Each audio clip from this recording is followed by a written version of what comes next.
Meeting का आगाज़ हुआ चाहता है और हमारे यहाँ पे आज अल्हम्दुलिल्लाह कुछ मेहमान भी हैं, जिसमें मिस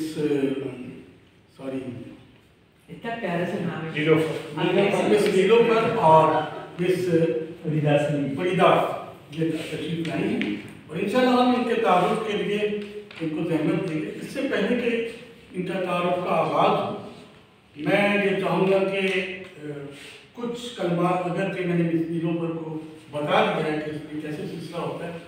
ये एक पब्लिक स्पीकिंग फोरम है, मुश्किल से 12-13 होंगे। कराची में एक ही था जिसकी मीटिंग 20 जनवरी को बंद हो गई और तो वो वहाँ से फिर ये शाख टूटी और बहुत से लोग जो हैं वो उन्होंने क्लब्स बना लिए। हमने ये चाहा कि उर्दू टोस्ट मास्टर को उर्दू ज़बान में बनाया जाए और जहाँ पर उर्दू में स्पीच है, तो बाकी सब इंग्लिश में थे, लेकिन हमारे मुल्क में 20 करोड़ लोग उर्दू बोलते हैं। अगर तो इंग्लिश भी बोलने वाले हैं, जैसे हमारी आज मैडम नीलोफर भी आई हैं, तो इस तरह के भी बहुत से लोग हैं। लेकिन मसला ये है कि आप अपनी आबादी में अपने लोगों को जब एड्रेस करेंगे तो उर्दू में करेंगे। इवन यहाँ के डॉन न्यूज़ ने डॉन चैनल खोला, फेल हो गया क्योंकि लोग जानते नहीं थे इंग्लिश और वो फेल हो गया। तो हमने इसी नुक्ते नज़र से, ताकि जो इवन वज़ीर आज़म भी एड्रेस करते तो उर्दू में ही करते ना, कहीं कभी कुछ ज़्यादा कमर्शियल टाइप वो ऑफिशियल टाइप की हो तो वो एक अलग बात है। तो किस्सा मुख्तसर तो ये हमने ये क्लब बनाया। अच्छा, अब इसके अगराज़ और मकासद तो आपको पता ही है कि कम्युनिकेशन स्किल्स डेवलप होती हैं, पर्सनैलिटी ग्रो करती है, पर्सनैलिटी डेवलप होती है और इंसान में एक ऐसा कॉन्फिडेंस आता है कि वो अपनी बात को शेयर करता है। माँ बाप की तरफ से ही शुरू में बोलना सीखते हैं, तो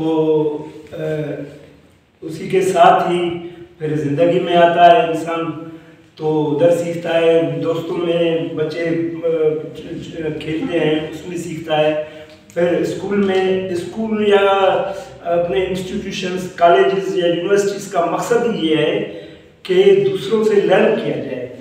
वरना तो हम बुक्स में जाके पढ़ें, पास हो एग्जाम पास करके और वो डिग्री वगैरह ले लें, लेकिन ये होता है कि दूसरे लोगों से, दूसरे कलीग से, दूसरे फेलोअर से, उनसे मेल मुलाकात करके सीखें कि वो उनके व्यूज़ ले लें, उनसे अपना ग्रीवेंसेस शेयर करें या हैप्पीनेसेस कैसे कोई इसका मॉरल कोई कैरेक्टर बनाए।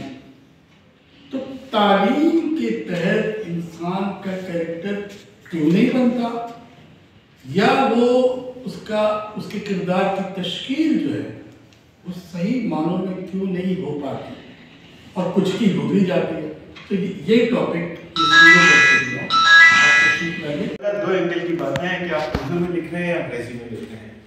अंग्रेजी में इत्तेफाक से ग्रामरी है, इत्तेफाक से स्पेल चेक इज नॉट इत्तेफाक, बल्कि उन्होंने तरक्की की। उन्होंने ग्रामर में आपको वो सजेशन देते हैं कि आपने कैसे अपने अल्फाज को दी कैसे लगाना है, कॉमा क्या देना है, ये सारी चीज़ें। इसके अलावा आपके पास सिंपल स्पेल चेक भी है।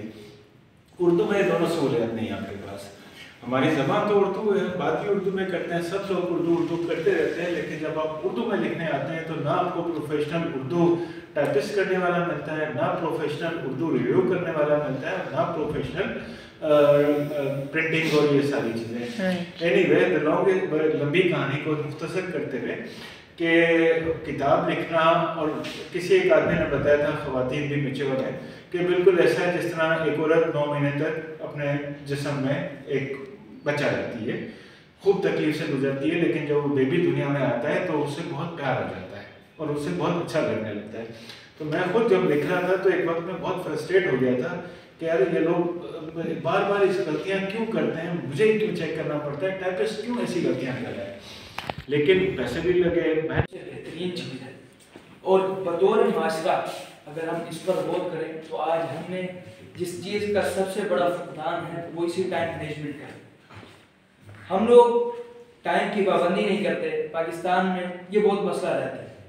अगर हम टाइम की पाबंदी करें, मिसाल तौर पर हमने किसी फंक्शन में जाना है, एक चपरासी की नौकरी क्या होती है, मामूली सी नौकरी होती है, लेकिन उसके ऊपर वो इंटरव्यू देने के लिए उसके पास बहुत सारे लोग आते हैं और वो जो इंटरव्यू लेने वाला है उससे एक शख्स कहता है कि भाई मैं कुरान का बहुत बेहतरीन आलिम हूँ, मैंने कुरान पे मेरी जिंदगी गुजर गई, मैं कुरान पे अमल करता हूँ, एक एक आयत मुझे मालूम है। अच्छा, खाली यही नहीं, मेरे महल्ले वाले भी मुझसे बड़ी मोहब्बत करते हैं, वो जानते हैं कि आलिम, और मैं रोज़ा भी, नमाज भी, तमाम जो भी अहकामात हैं कुरान के पूरे पूरे करता हूँ, वालिदैन की खिदमत भी करता हूँ, और मुझे बहुत कुछ यानी लोगों ने बड़ा एप्रिशिएट भी करते हैं, मोहब्बत भी करते हैं, मैं उनसे मोहब्बत करता हूँ, मतलब मेरी ज़िंदगी पूरी कुरान के मुताबिक। तो यार प्लीज़ मुझे ये चपरासी की नौकरी मुझे दे दीजिए, क्योंकि नौकरी मेरे पास नहीं है। तो वो कहता है कि भाई हम बिल्कुल आपके कदर करते हैं, हम भी तुम्हारी इज्जत करेंगे, आप नमाजी हैं, आप रोजेदार हैं, आप बहुत इबादत गुजार हैं, सब आपसे मोहब्बत करते हैं, लेकिन हमारी इस नौकरी का जो न्याय है वो है कि आप मैट्रिक पास हैं।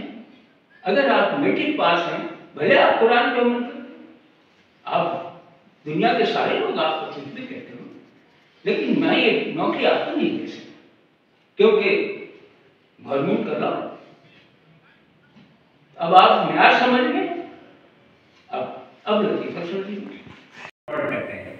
कुरान में इस फिजिकल वर्ल्ड को आफाक कहा गया है और स्पिरिचुअल वर्ल्ड को अनफुस कहा गया है। अनफुस आफाक सुना आपने।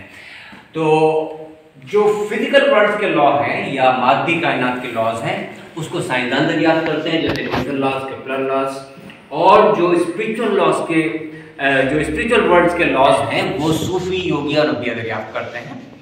तो ये जो लॉ ऑफ अपोजिट है ये भी जाहिर है कि सूफियों योगियों का दरियाफ्त करता है। अच्छा, कायनात में एक अहम उसूल है, हर शय की जिद पैदा होती है। For example